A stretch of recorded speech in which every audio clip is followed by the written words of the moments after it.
How I survived, loving my best friend. I always assumed that guys like me would be invisible, or at least ignored. Quiet, bookish, and always a little too aware of everyone else's moods. But life has this cruel way of making you painfully visible. Exactly when it hurts the most. And for me, that moment started the first day Jacob moved into my life. Just saying his name makes my chest tighten. He wasn't like anyone I had ever met. He had this effortless confidence, the kind that made people naturally gravitate toward him. But he was also kind in ways that didn't feel performative. He laughed at my stupid jokes before I even finished them. He noticed when I was quiet. And somehow, he made me feel like I mattered. We met in 10th grade. I was sitting under the oak tree behind the school, headphones in, pretending not to exist. When he plopped down next to me with a grin that felt like sunlight breaking through. "A storm cloud?" "Hey," he said. Simple, nothing special. But the way he looked at me, I don't even know how to describe it. It made it feel like he had known me forever. I mumbled a hi and tried to go back to my music, but he just laughed. One of those full, genuine laughs that makes you forget you're trying to act cool. "I saw you here yesterday, too," he said. "You always read those massive books alone?" Yeah, I said. "I guess." He shrugged. "Cool. Mind if I join you?" And I didn't. Say no, I couldn't. From that day on, Jacob became my shadow, but not in a bad way. He wasn't clingy, he just existed in the same space as me, in the same rhythm. We talked about everything and nothing. Movies, music, stupid memes, books, the people who annoyed us. He introduced me to new bands, new authors, new ways to laugh. At life, instead of just endure it. It didn't take long for me to realize I wasn't just enjoying his company, I was falling. Head over heels, inescapably, terrifyingly falling for my best friend. And of course, the universe likes to make things difficult, so of course, Jacob was clueless. It wasn't a problem at first, at least, not one that was visible. We were just friends, inseparable, and comfortable. But then came Adrian, with his perfect hair, perfect smile, and perfect ability to make everyone else feel small. He was the kind of person who could walk into a room and shift the gravity around him. Was everything I wasn't. Confident, outgoing, effortlessly charming. And naturally, Jacob noticed him first. I watched it happen, silently. As Jacob laughed at Adrian's jokes and hung on his every word, and every laugh felt like a punch to my chest. Every glance they shared that I couldn't be part of made me feel invisible again, but this time, painfully aware. It got worse when Adrian started showing up wherever we were. He was in our classes, at our favorite coffee shop, even tagging along when we went on group hikes. I tried to tell myself it didn't matter, that Jacob and I had something real. Something Adrian could never touch. But I couldn't ignore the way Jacob's eyes lit up around him. The way his hand would brush Adrian's in casual touches that I ached to feel instead. I hated myself for it. For wanting Jacob in a way I couldn't admit. For resenting Adrian when he didn't even know he was a threat. And then came the night that changed everything. It was a Friday, one of those golden evenings where the sunset made everything feel cinematic. Jacob and I had been walking home from the library, our backpacks slung lazily over our shoulders. I was trying to convince myself that maybe, just maybe, I could act normal around him tonight. That maybe I could laugh at Adrian's texts about hanging out. Even if I was dying inside. "You've been quiet," Jacob said, nudging my shoulder. I shrugged, just tired. He didn't look convinced. "You know, you can tell me anything, right?" I wanted to tell him. I wanted to scream it. "I love you. I've loved you since the day you sat next to me under that oak tree." I can't breathe when you're around other people. I want you to notice me, just me. But I didn't. I swallowed it down, a lump in my throat, and nodded instead. Yeah, I know. He smiled at me, and my chest tightened in a way that made me dizzy go. I like knowing that. I should have left it at that. I should have been grateful for the friendship we had, but I couldn't, because life has a way of pushing you into impossible situations. Just to see how you'll react. Adrian texted Jacob as we walked. Hanging at my place tonight. You in? Jacob hesitated, just for a moment, and I caught it. That flicker of uncertainty that made my stomach twist. He turned to me. You want to come? I froze. I should have said yes. Maybe then I could? I don't know. Maybe I could be close without Adrian's shadow looming over me? But instead, I said the first thing that came out of my mouth. No, I've got homework. Jacob nodded, a little disappointed, but he didn't push. Adrian, of course, texted again. It's going to be fun. Come on. I felt myself shrinking in my own skin. I wanted to tell Jacob to not go, to just stay with me, but I couldn't. And then, before I could stop myself, I whispered, almost under my breath, have fun. Jacob smiled, and I hated myself for doing it. That night, I lay in bed and stared at the ceiling, replaying every laugh, every brush of his hand with Adrian. Every moment I had failed to speak my truth. And that's when I realized something. That scared me more than anything else. If I didn't act soon, if I didn't tell him how I felt, I could lose him. Not just to Adrian, but to the world, to a life where I didn't exist in the way I wanted to. And I didn't know if I could survive that. The next week felt like walking through molasses.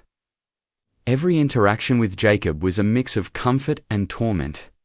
He was still the same Jacob, but now, every laugh at Adrian's jokes, every excited story about their weekend plans, felt like salt in a wound. I tried to focus on schoolwork, but the second I glanced at him across the classroom, my brain short-circuited. My friends noticed my distraction. You've got it bad, my friend. Leo said one day during lunch, smirking as he jabbed a fry at me. You're literally staring at him like he's a miracle. I flushed and looked away. It's not like that, I mumbled. Sure, okay, Leo said, raising his hands in mock surrender. But I knew he didn't believe me. I didn't believe me either. Things escalated when Adrian started being openly possessive.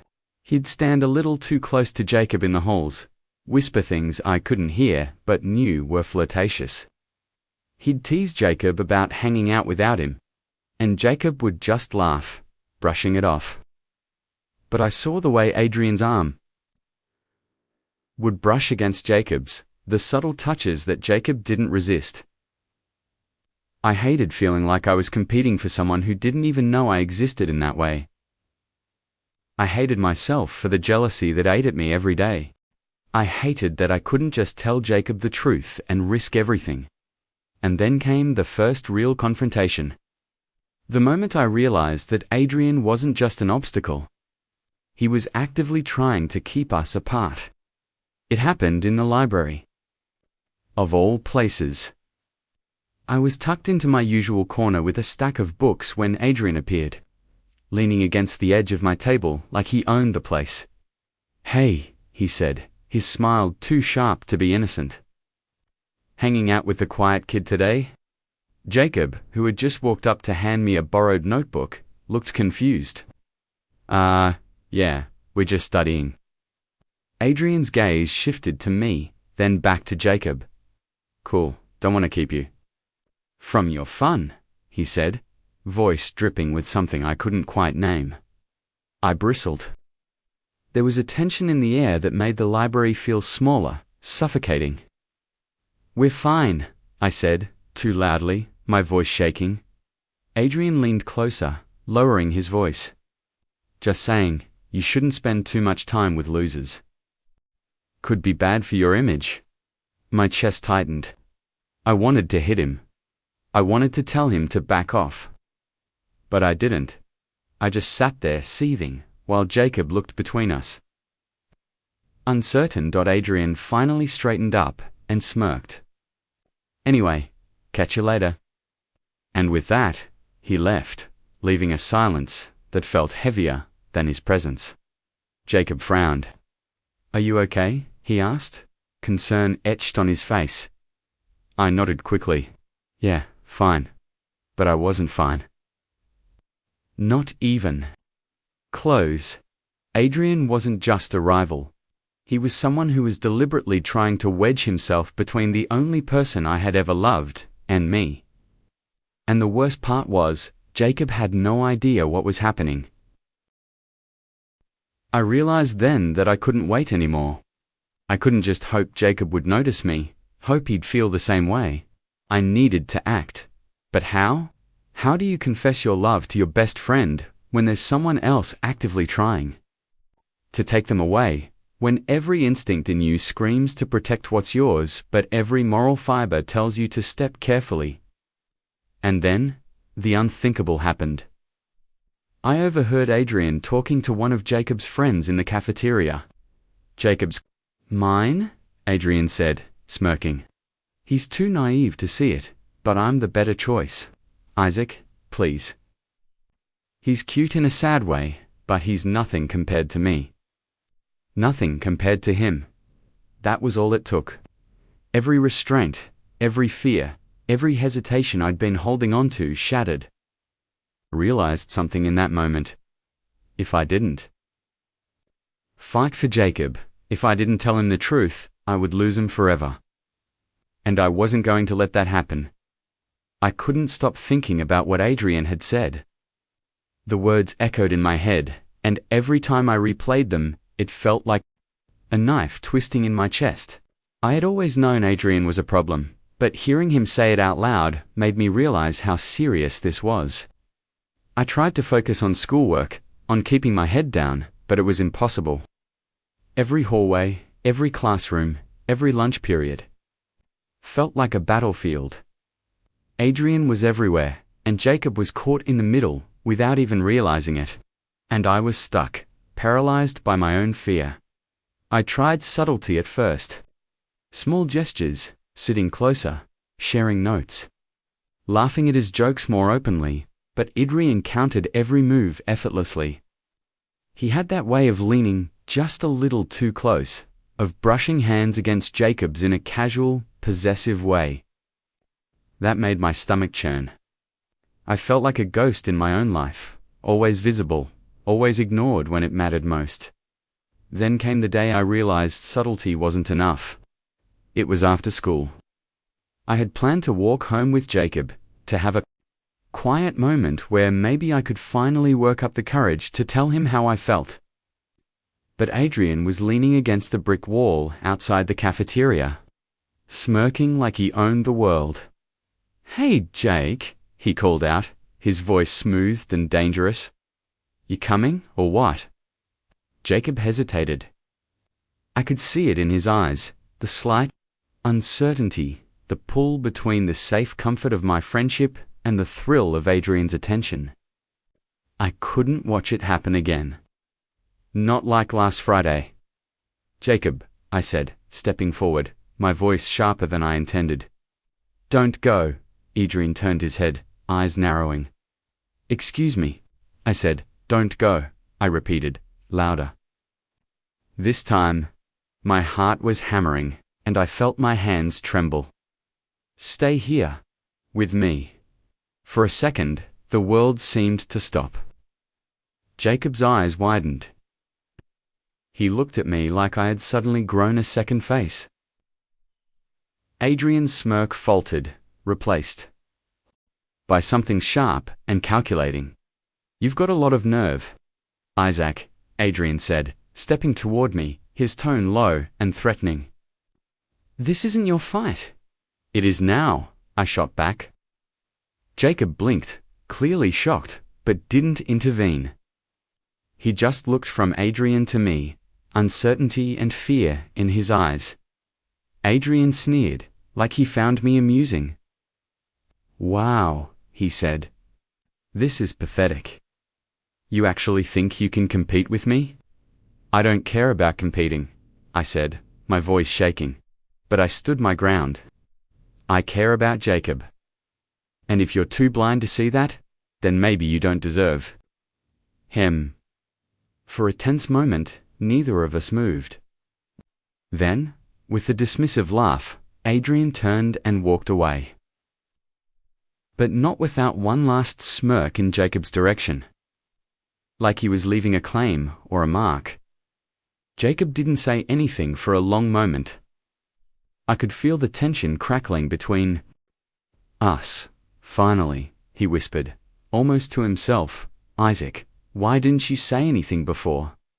"I was scared," I admitted, the words spilling out in a rush. "Scared you wouldn't feel the same. Scared I'd lose you entirely." He took a step closer, and my chest seized. You care about me?" "I do," I said, voice barely above a whisper. "More than anyone? More than I can handle sometimes." Jacob reached out, and for the first time, our hands brushed. Not Adrian, not the world, just us. His eyes softened. I had no idea. I wanted to stay there forever, to let that moment stretch on until the rest of the world disappeared. But I knew it wouldn't be that easy. Adrian wasn't going to back down. He never did. And I knew that if I wanted Jacob, I had to fight. Not with fists, but with courage, honesty, and persistence. The next week was a whirlwind. Jacob was quieter than usual, but there was a difference in his eyes now, a flicker of something I hadn't seen before. He lingered near me in the hallways. He laughed at my dumb jokes more openly. And I could see him struggling against the pull of Adrian's presence. But Adrian wasn't giving up. He doubled his efforts, showing up wherever Jacob went, leaving little notes, and teasing him in ways that made my blood boil. I found myself counting steps, planning routes just to avoid being cornered by Adrian, and still. It felt like I was losing. Then one night, Jacob invited me over, under the pretense of helping with homework. I arrived, backpack slung over my shoulder, heart pounding like a drum. He greeted me at the door with a shy smile that made everything else fade. Inside, it was quiet, just the way I liked it. But then, he closed the door, turned to me, and his expression shifted from playful to serious. "Isaac, can I ask you something?" "Of course," I said, though my throat was tight. He hesitated, then whispered, "Do you like me?" Everything stopped. My chest felt like it would explode. I wanted to laugh, cry, scream. I didn't know what to do. But there it was, the question I had been dying to hear for months. The one that made all the fear, jealousy, and struggle worth it. "Yes," I admitted, my voice trembling. "I like you. I've liked you for so long. And I know there's Adrian, and I know it's complicated, but I couldn't keep pretending anymore." Jacob's eyes widened, then split. "I like you too," he said, almost breathless. Didn't know how to say it.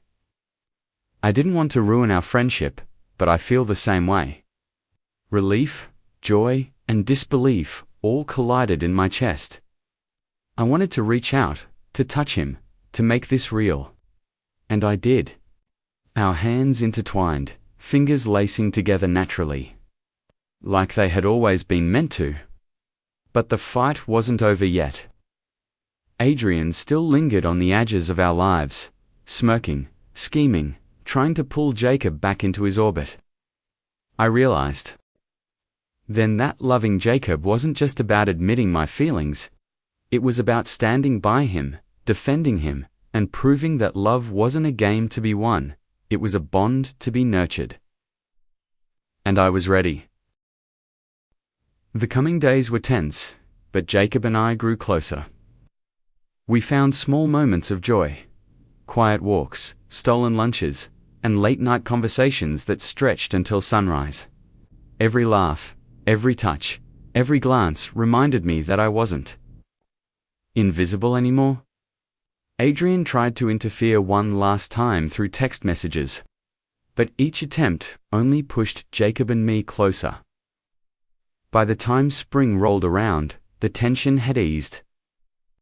Adrian faded into the background, his power over Jacob broken not by confrontation, but by honesty, courage, and unwavering presence.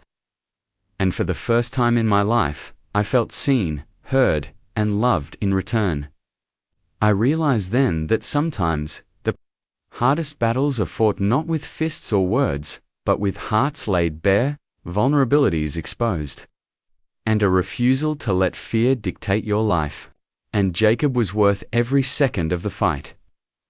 Spring was in full bloom, and with it came the sense that something was about to break. Jacob and I had grown closer than ever, but Adrian was still lurking, still scheming, and still trying to find cracks in our bond. Every time we made a little progress, he would appear, reminding us both that love rarely comes without obstacles. It started on a Saturday afternoon. We were at the park, sitting under our usual tree, laughing at inside jokes. Only we understood. The world felt like it had shrunk to just us. Birds sang overhead, the wind rustled through the leaves, and for a brief moment, I felt something I hadn't in months. Peace. Then I saw Adrian, strolling toward us with that infuriating smirk, like he had every right to intrude on our bubble. My chest tightened. Jacob stiffened beside me, clearly sensing what I felt. I clenched my fists under the table of roots the tree had formed over the years, forcing myself to stay calm. "Wow, looks cozy," Adrian said, voice dripping with condescension as he leaned against the tree trunk near us. "You two really are glued together, huh?" I didn't need to respond. Jacob's hand found mine, squeezing tightly. And that alone gave me courage. "I think it's time you understand something," I said finally, my voice steady, despite the adrenaline coursing through me. "Jacob isn't yours. He never was. And no amount of games, charm, or manipulation is going to change that." Adrian's smirk faltered slightly, his expression sharpening with irritation. "Bold," he said. "I like that. But why should I back down? You think a few words are going to stop me? Because this isn't about words," I shot back. "It's about actions, consistency, and trust. Loving Jacob isn't about being the loudest, the flashiest, or the most attention-grabbing. About being here and showing up. And I've been here every day, through everything." Jacob squeezed my hand again, his eyes steady and unflinching. "He's right," he said firmly. "I'm not yours, Adrian. And I never was. Isaac has been here, always. That's who I choose." For a tense moment, Adrian just stared, his jaw tight, his eyes calculating. Then he chuckled, a cold, dangerous sound. "You really think this ends with me walking away? I'm not giving up." "Not that easily." "You're not giving up?" I asked, feeling my own fear twist into anger. "Do you really think threatening him, trying to manipulate him, or putting yourself between us will ever work? You're not stronger than us. You never were." Jacob leaned closer to me, resting his head on my shoulder. "We're together. That's all that matters." Adrian's eyes flicked between us, and for a moment, I thought he might strike out verbally, trying to tear us apart in front of each other. But instead, he straightened, letting out a slow, sharp laugh. "You two are adorable," he said, with a hint of disgust. "But don't get too comfortable. I always find a way." Then, with a final glare that promised he'd never forget this defeat, he turned and walked away. I felt my chest finally unclench, though the tension lingered. Like static in the air. I realized then that victories like this weren't easy, weren't neat, but they were worth every second of fear, doubt, and anger. Jacob lifted his head from my shoulder and looked at me, eyes bright with relief and warmth. I don't think. I realized how much I needed you, he whispered. You don't have to realize, I said softly, tracing my thumb across his hand. You just have me? We sat there a long time, just holding hands, letting the tension release into quiet laughter and shared glances. The world outside might have been chaotic, but here, in this small patch of sunlight and grass, we were invincible. Later, as we walked home, we passed Adrian's usual hangouts. The places where he would have lingered, leaving his smirk and influence behind. For the first time, I didn't feel threatened. For the first time, I felt like we had actually won, not by hurting him, but by staying honest and true to each other. And I knew the fight wasn't over, but for the first time, I felt ready. The following months felt surreal. Adrian faded slowly, no longer a looming shadow over our lives. Every small victory, every shared secret, every moment of laughter became a brick in the foundation of what Jacob and I were building together. Our days were filled with little rituals, morning texts that made each other smile before school, study sessions at the park where we would sneak bites of snacks and compete over trivia, and late-night conversations that stretched until the stars were the only witnesses. Even so, challenges persisted. People whispered in hallways, curious or judgmental about us. There were moments of insecurity, moments when Jacob looked at someone else, and I felt a pang of jealousy. But we learned together that love doesn't erase fear, it strengthens you. Through it, one evening, after a long day of classes, Jacob and I walked home under the golden glow of sunset. The air was soft, scented with blooming flowers and freshly cut grass. He looped his arm through mine, and it felt effortless, natural. I can't believe how far we've come, he said quietly.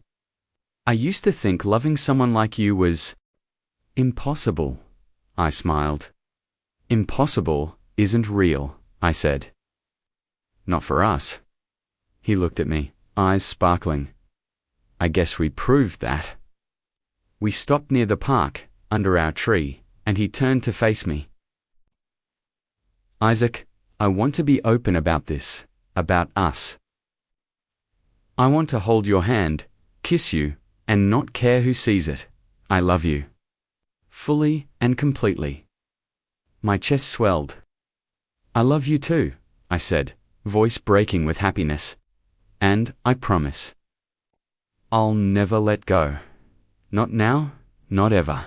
We kissed then, slowly, letting the months of fear, longing, and uncertainty pour into that moment. Every touch, every brush of lips, was a reaffirmation of what we had survived. The world outside didn't matter. The weeks that followed were filled with small victories. We went on long walks, discovered new cafes, and even started a small tradition: Sunday evening sunsets at the park, just us. Adrian's influence had vanished completely, leaving us free to grow without distraction. By the time graduation came, we were inseparable. We celebrated with friends and family, tossing our caps into the sky, with laughter echoing into the night. Every challenge had taught us patience, resilience, and courage. Every obstacle had shown us the power of honesty and persistence. Standing there, holding Jacob's hand as our classmates cheered, I realized something profound. The fight, the heartbreak, the jealousy, the fear had all been worth it, because, in the end, I had Jacob. We kissed again, softly, as the last of the confetti fell around us. This is only the beginning, he whispered. Yes, I said, grinning. And we can face everything. Together, And we did. From that day forward, our love became the foundation of every adventure, every challenge, and every dream we dared to chase.